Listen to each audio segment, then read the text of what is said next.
Olá, alunos, espero que todos estejam bem. Eu sou a professora Daniele Mesquita e hoje nós falaremos sobre o capítulo 8, Modernismo em Portugal. Então, na aula passada, nós terminamos de falar sobre as vanguardas europeias e hoje falaremos então sobre o modernismo em Portugal. Como vocês sabem, a gente sempre começa falando sobre o contexto histórico, porque ele influencia muitas vezes no contexto literário, né, nas obras literárias, e aqui não seria diferente. Então vamos lá. O modernismo começou em Portugal, no ano de 1915, com a publicação da revista Orfeu, revista trimestral de literatura produzida pelo grupo vanguardista de mesmo nome, né? Então, esse grupo se chamava Orfeu. A revista publicou apenas mais um número, pois em 1916 o escritor Mário de Sá Carneiro, que era o patrocinador da publicação, suicidou-se, pondo fim então à revista. Aí aqui nós temos Revista Orfeu número 1 e depois Revista Orfeu número 2. E como vimos depois, né, não houve essa continuação. Esse grupo Orfeu era composto por Mário de Sá Carneiro, que se suicidou, né? Almada Negreiros, Ronald de Carvalho, modernista brasileiro, Luís de Montalvor e Fernando Pessoa, um dos maiores nomes da literatura de língua portuguesa de todos os tempos, sobre quem falaremos na aula de hoje e também na próxima semana. Não podemos esquecer que o modernismo, então, gente, o modernismo, as vanguardas europeias, esses assuntos são muito cobrados nos vestibulares. Tá? Então, não podemos esquecer que o modernismo português aconteceu justamente numa época histórica muito conturbada, como veremos aqui nos próximos parágrafos, quando em outros países, como, por exemplo, França e Alemanha, surgiam vanguardas artísticas reinterpretando a realidade. Então, nós falamos sobre elas, né, nas últimas aulas. Em 1890, aconteceu o Ultimato Inglês, momento em que a Inglaterra exigiu de Portugal a retirada de suas tropas do território africano. Incapaz de reagir devido ao poderio bélico, né? Ou seja, esse poderio bélico é o que envolve, são armas, né? Enfim, esse poder de guerra. Então, incapaz de reagir devido ao poderio bélico dos ingleses, o país aderiu à ordem, causando uma frustração nacional. Era um neocolonialismo acontecendo na África e na Ásia, com Portugal que estava sendo excluído. Então, no início do século XX, ocorreram revoltas antimonárquicas no país. Em 1908, o rei Dom Carlos e seu filho Luís Felipe foram assassinados. Em 1910, aconteceu a deposição do rei Dom Manuel e a proclamação da República. Em 1926, aconteceu um golpe militar liderado por Gomes da Costa. Formou-se a República Unitária e Corporativa Portuguesa. No ano de 1932, Antônio de Oliveira Salazar tornou-se presidente do Ministério. Instaurou-se o Estado Novo Português. Esse foi um momento em Portugal que, à custa de um regime opressor, conquistou-se a estabilidade econômica e a austeridade. Os partidos e as agremiações que contestavam o regime foram extintos. A liberdade dos portugueses foi completamente suprimida.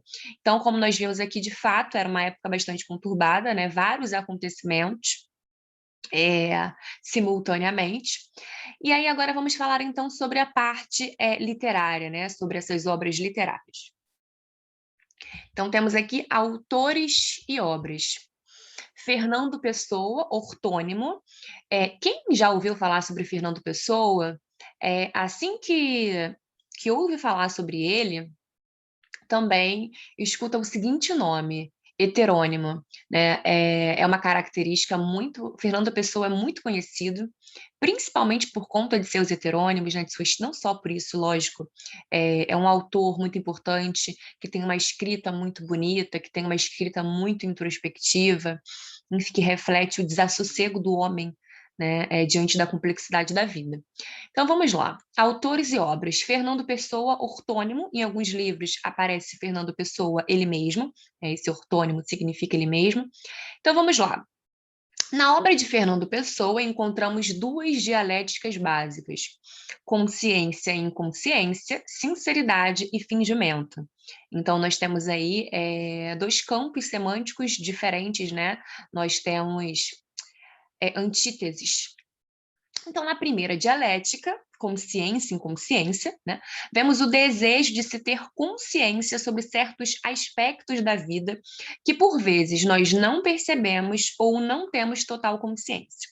Fernando Pessoa diz: o que em mim sente está pensando, buscando assim a plenitude das sensações e do pensamento, a sensibilidade da razão tentando explicar a estranheza de existir. Existir é complexo mesmo, né, gente? Leia um poema que trata sobre esse tema. Então, temos aqui: ela canta pobre ceifeira. Então, é esse sujeito poético que está falando sobre outra pessoa, né? Ela canta pobre ceifeira, julgando-se feliz, talvez. Canta e ceifa, e a sua voz, cheia de alegre e anônima viuvez, ondula como um canto de ave no ar limpo como um limiar, e há curvas no enredo suave do som que ela tem a cantar. Ouvi-la alegre e entristece. Na sua voz há o campo e a lida, e canta como se tivesse mais razões para cantar que a vida. Então, nós temos aqui esse jogo da consciência e da inconsciência. Ah, canta, canta sem razão. O que em mim sente está pensando.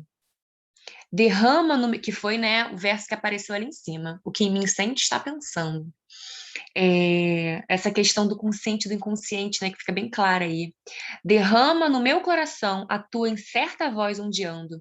Ah, poder ser tu sendo eu. Ter a tua alegre inconsciência, ó, a palavra inconsciência, a tua alegre inconsciência e a consciência disso. Ó céu, ó campo, ó canção, a ciência pesa tanto e ávida e tão breve. Entrai por mim dentro, tornai minha alma a vossa sombra leve, depois, levando-me, passai. Então aqui a gente percebe esse jogo da consciência e da inconsciência. E depois nós temos, né, a outra dialética, que é a sinceridade e o fingimento. Na segunda dialética, percebe-se a cisão entre o eu lírico e o eu empírico. Então, o eu lírico, né, é esse sujeito poético, e esse eu empírico seria o próprio autor. Aqui nós temos uma explicação sobre isso, fica mais claro aqui, ó. Fernando Pessoa é o responsável na literatura portuguesa pela cisão entre o eu lírico e o eu empírico. Por eu lírico entende-se a voz do poema, e por ser, ou seja, né, o sujeito poético é aquele que não é, aquele que é o sujeito poético, não é o autor necessariamente. Então, por eu lírico entende-se a voz do poema, e por eu empírico é o autor em si, né? Entende-se o autor em si. Ou seja, o eu lírico num poema pode apresentar um sentimento melancólico, mas não necessariamente o eu empírico, né? O autor em sua vida concreta. Seja necessariamente uma pessoa triste. Então, o sujeito poético pode ser triste, né? Pode ser uma pessoa desiludida, uma pessoa rancorosa, mas não necessariamente o eu empírico, ou seja, o autor, seja também, né? Então, o eu empírico é o autor. Então, vamos lá, vamos voltar. Estávamos aqui. Então, na segunda dialética, percebe-se a cisão entre o eu lírico e o eu empírico, já tratada anteriormente.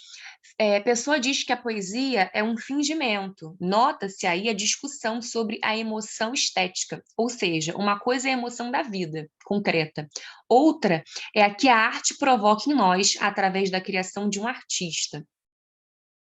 Então, ó, uma coisa é a emoção da vida concreta, né? É algo mais, algo que está acontecendo. O que que isso significa? Que às vezes se você está triste, por exemplo, sei lá, se você está triste, você vai ler um poema, né? E você está triste porque você terminou um relacionamento, exemplo, tá? Aí aquele poema fala sobre a morte. Ai, gente, pesado, né? Mas enfim, vamos buscar outra coisa. Aquele poema fala sobre alguém que estava lutando para ter alguma coisa e não conseguiu.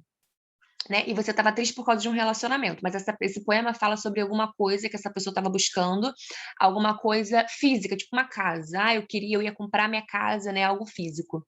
E essa pessoa não conseguiu. E ela mostra uma profunda melancolia, uma profunda tristeza por ter chegado tão perto, mas não ter conseguido.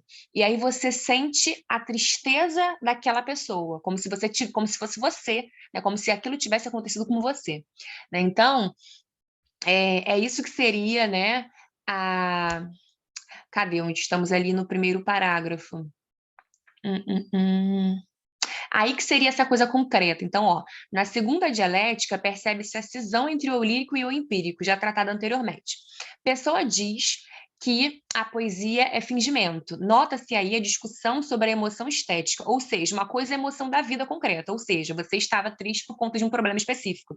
Outra é a que essa emoção pela arte vai provocar em você. Então você vai ficar triste por outro motivo, não por uma coisa concreta que tenha acontecido com você, mas por uma coisa abstrata que estava acontecendo com aquele sujeito poético, tá? Outra é a que a arte provoca em nós através da criação daquele artista, beleza? Leiamos um poema de Fernando Pessoa, ortônimo, ou seja, ele mesmo, né, que nos esclarece mais essa questão. Perceba também a linguagem fluida e musical da obra desse poeta, porque a poesia, né, ela trabalha com essa fluidez, ela trabalha com essa sonoridade, né? Então vamos lá. Isto. Dizem que finjo ou minto. Tudo que escrevo, não. Eu simplesmente sinto com a imaginação. Não uso o coração. Tudo que sonho ou passo, o que me falha ou finda, é como que um terraço sobre uma outra coisa ainda. Essa coisa é que é linda. Por isso escrevo em meio do que não está ao pé, livre do meu enleio, sério do que não é. Sentir, sinta quem lê. Acho que termina aqui. Deixa eu ver. Então, olha só, gente. Essa segunda dialética era a sinceridade, né? E o fingimento. Então, olha só. Aqui, o sujeito poético, né, diz: dizem que eu estou fingindo ou que eu estou mentindo. Tudo aquilo que eu escrevo. Não. Eu simplesmente estou sentindo com a imaginação. Eu não uso o coração. Tudo que eu sonho ou tudo que eu passo, o que me falha ou finda, né, ou termina, é como que um terraço sobre outra coisa ainda. Essa coisa é que é linda. Por isso eu escrevo em meio do que não está ao pé, livre do meu enleio, sério do que não é. Sentir, sinta quem lê. Então esse sujeito poético, ele dá esse sentimento, né? Ele diz que aquele que lê, né, o leitor é que sinta, né, é que sinta esse poema. Então a gente tem aqui, né, gente, esse fingimento e essa sinceridade. Não sei se vocês já estudaram essa palavra, acredito que sim, verossimilhança, né? Verossimilhança significa semelhança com a verdade. A literatura fica muito nesse entremear, né, por exemplo, muitas vezes a gente quando vai estudar a obra poética de alguém, estuda a biografia. Ah, fulano nasceu em tal lugar, aconteceu isso e isso na vida dele, né? E aí, muitas vezes, a gente tenta buscar na poesia, tenta buscar na literatura algo que justifique aquela biografia, né? A gente tenta unir. Mas, na verdade, a gente sempre fala, quando eu começo a aula, né? Vamos começar aqui falando sobre o contexto histórico que interfere na literatura, embora a história seja uma coisa e tenha um compromisso diferente, né, do compromisso que a literatura tem. Então, a gente fica sempre aí nesse entremear, desse fingimento, dessa sinceridade, né? Isso sempre vai ser uma questão muito em polêmica, né?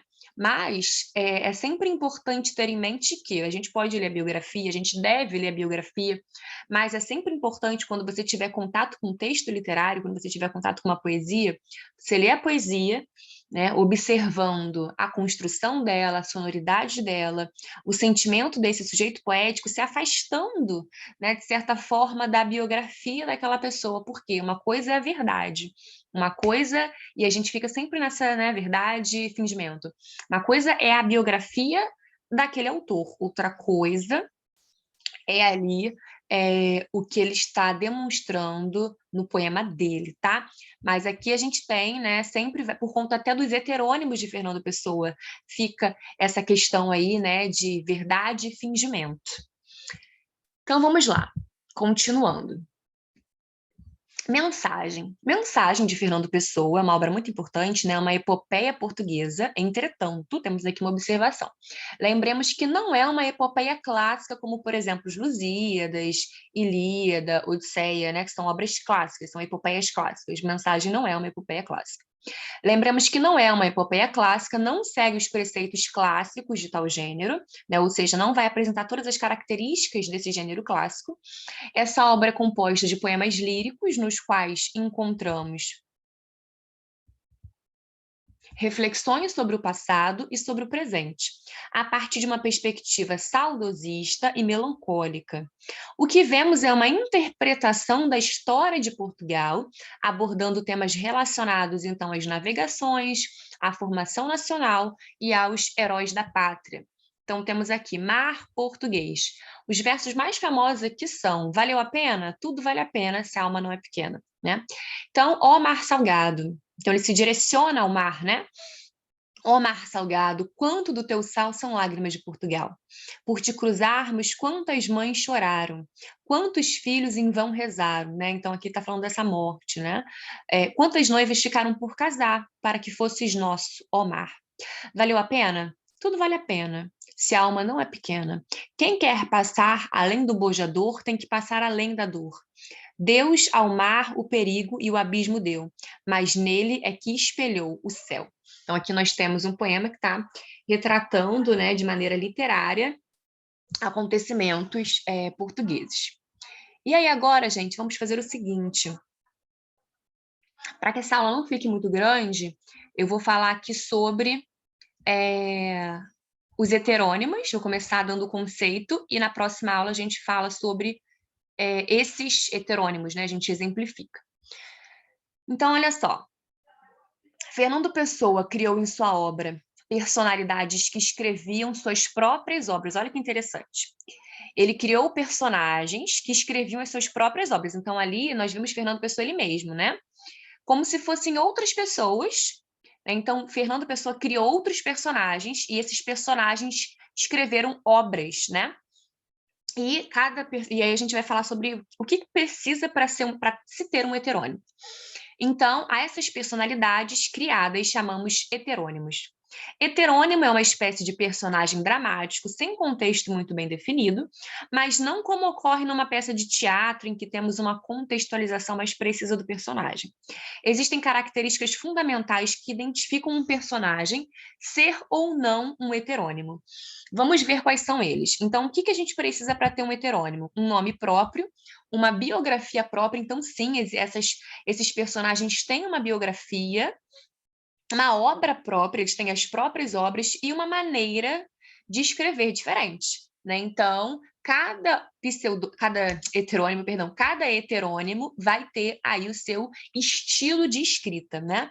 Então, quando uma dessas características não está presente, quando falta uma dessas características, nós não teremos um heterônimo. A gente tem, no máximo, um semi-heterônimo. Esse é o caso de Bernardo Soares, que, dentre essas características, né, que acabamos de mencionar, não possui um estilo próprio. Esse semi-heterônimo é o autor da obra Livro do Desassossego. Os heterônimos pessoanos são a procura das divisões matrizes da realidade. Então, esses heterônimos, eles vão buscar, né, eles são a procura das visões, cada um vai ter ali seu ponto de vista, que vai caracterizar o seu estilo literário próprio, né, sobre a realidade.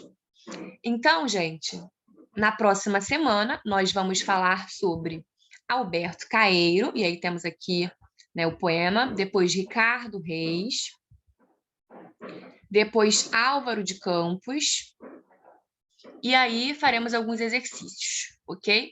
Então, queridos, esse é o nosso capítulo 8, que fala sobre modernismo em Portugal, ok? Então, espero que vocês tenham entendido. Até a nossa próxima semana, e é sempre um prazer estar com vocês. Boa semana e fiquem com Deus.